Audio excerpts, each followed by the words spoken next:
Estamos chegando ao final da nossa reflexão em Marcos 10, de 17 a 31. E a pergunta que nós devemos fazer é a seguinte: o que esse texto tem a ver comigo e com você? Bem, nós podemos afirmar com certeza que esse texto se dirige a pelo menos 4 grupos de pessoas. O primeiro, o das pessoas que desconhecem por completo o problema impossível de ser resolvido. O segundo grupo, das pessoas que conhecem o problema impossível de ser resolvido, mas não sabem qual é a sua solução. O terceiro grupo é o daquelas pessoas que conhecem um problema impossível de ser resolvido e têm adotado as soluções equivocadas. E o quarto e último grupo é o das pessoas que conhecem o problema impossível de ser resolvido e adotaram a solução correta. Em qual desses grupos você se encontra? O texto de Marcos, capítulo 10, de 17 a 31, nos ensinou que o ser humano, de uma maneira ou de outra, conscientemente ou não, vai eleger para si algo ou alguém como o seu maior e mais elevado amor. E esse amor mais elevado pode ser qualquer coisa, pode ser dinheiro, pode ser emprego, entretenimento, estabilidade, família, filhos, bens, pode ser, sei lá, romance, realização, religião, saúde, e a lista não tem fim. E ao eleger uma ou mais dessas coisas, o homem nutre a expectativa de encontrar nelas identidade, significado e propósito. O que é isso segundo a Bíblia? Isso é nutrir uma expectativa por redenção. Mas, assim como o jovem rico, como é conhecido popularmente, não conseguiu encontrar redenção nas suas riquezas, o ser humano não vai encontrar redenção em nada do que este mundo pode oferecer.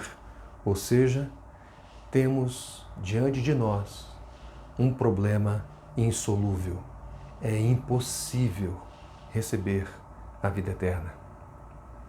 Mas diante desse cenário, ecoa e reverbera a voz de Jesus que diz: para o homem, sim, é impossível, mas para Deus não.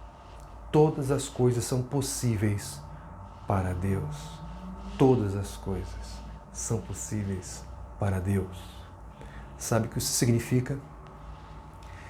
Significa que não há nada que você possa fazer para herdar a vida eterna. Mas há uma palavra de esperança. Por quê? Porque Deus já fez tudo. E o que Deus fez? Deus enviou o seu único Filho, Jesus Cristo. Todos nós, sem exceção, quebramos a lei de Deus e por isso nós somos merecedores da ira de Deus e da condenação eterna dele.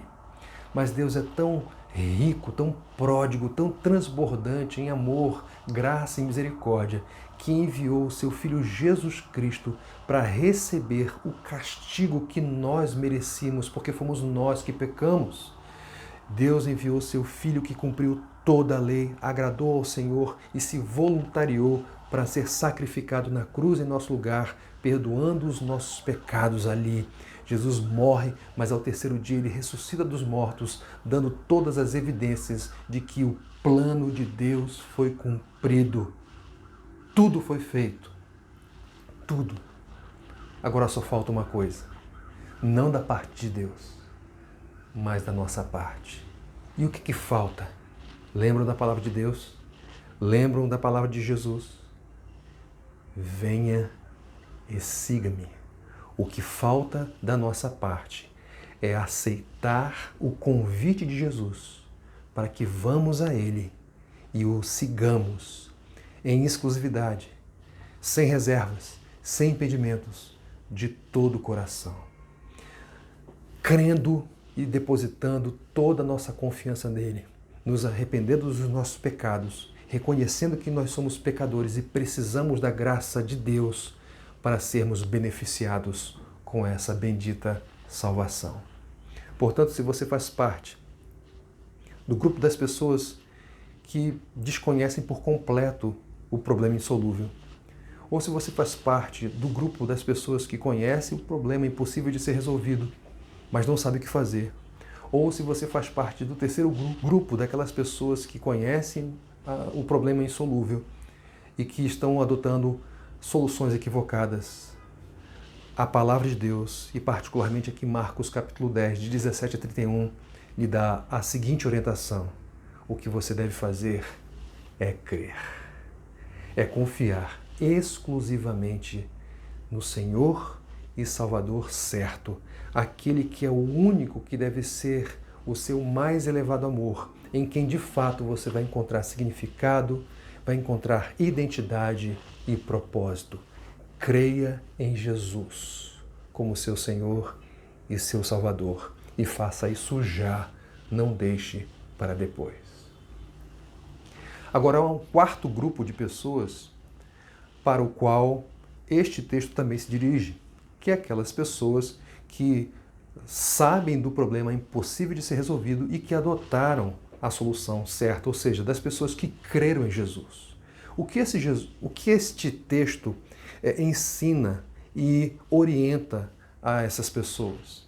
Em primeiro lugar, se Deus nos deu a salvação por graça, sem que nós merecêssemos, sem que nós fizéssemos qualquer trabalho, obra ou esforço para sermos dignos de receber essa vida eterna, então, da nossa parte, espera-se que nós adoremos a Deus, que nós sejamos profundamente gratos a Ele e humildes, porque nós não somos especiais e não fizemos nada para merecer receber bendita salvação.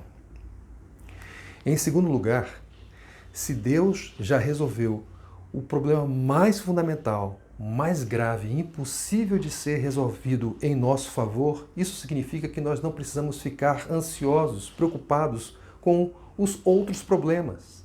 Então, em face dessa grande obra que Deus fez, resolvendo o nosso problema impossível, nós devemos ficar tranquilos diante dos problemas que enfrentamos aqui nessa vida, que são muito, infinitamente menores do que o primeiro. Em terceiro lugar, este texto nos ensina que nós somos muito propensos a desviar a nossa adoração de Deus para qualquer outra coisa desta vida. Pais, mães, filhos, irmãos, irmãs, emprego, trabalho, namorada, namorado, marido, esposa, filhos, etc. Nós temos essa propensão a desviar a nossa adoração para as coisas criadas, do Criador para as coisas criadas. E uma vez sabendo que nós temos essa propensão, essa inclinação, espera-se que nós reconheçamos isso, identifiquemos estes ídolos para os quais nós direcionamos a nossa adoração, nos arrependamos dessa prática e voltemos a nossa adoração única e exclusivamente para Jesus. E em quarto lugar, esse texto nos ensinou que Deus resolveu o problema mais fundamental da nossa existência, um problema impossível de ser resolvido, o problema da nossa salvação, de como termos a vida eterna. E se nós recebemos a vida eterna, nós sabemos como essa vida eterna foi recebida. E se nós sabemos como ela foi recebida, nós podemos transmitir para outras pessoas a solução desse problema. Podemos transmitir para as pessoas que desconhecem a solução, transmitir para elas a solução, que é a fé em Jesus. Por quê? Porque o problema que pelo homem jamais será resolvido, Deus resolve por meio da fé exclusiva na pessoa de Cristo. Lembra da frase de Olavo de Carvalho? Ele disse assim: não fiquem tristes. Se todos os problemas tivessem solução, para que precisaríamos de Deus? Só os problemas insolúveis levam à busca de sabedoria. Eu deixei claro que eu não concordo com todas as ideias que Olavo de Carvalho transmite nessa frase. Mas há duas ideias com as quais eu concordo. A primeira delas, existe um problema impossível de ser resolvido. E o segundo conceito, a segunda ideia com a qual eu concordo, é de que nós precisamos de Deus para resolver o problema impossível. Porque para Deus, nada é impossível. Deus resolve o nosso problema insolúvel. Por quê? Porque o problema que pelo homem jamais será resolvido, Deus resolve por meio da fé exclusiva na pessoa de Cristo. Que Deus te abençoe.